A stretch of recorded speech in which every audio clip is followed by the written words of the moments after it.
गेवराई पोलिसांनी केलेल्या धडक कारवाईमुळे एका मद्य विक्रीच्या दुकानातून 3 अल्पवयीन बालमजुरांची सुटका करण्यात आली आहे।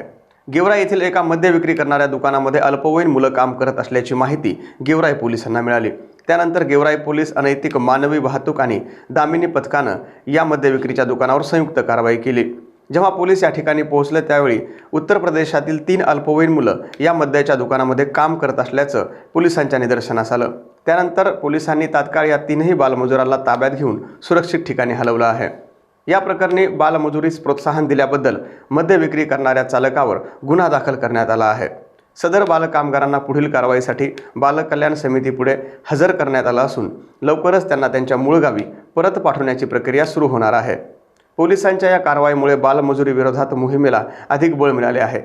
गेल्या काही दिवसापासून गेवराई पोलिसांनी कायदा सुव्यवस्था बाधित राहावी यासाठी धडक मोहीम सुरू केली असून अवैध धंदे करणारे असतील, गुटखा माफिया असतील यांच्यावर कारवाई करत असतानाच आता अल्पवयीन मुलांकडून काम करून घेणाऱ्यावर देखील पोलिसांनी कारवाईचा बडगा उगारला आहे।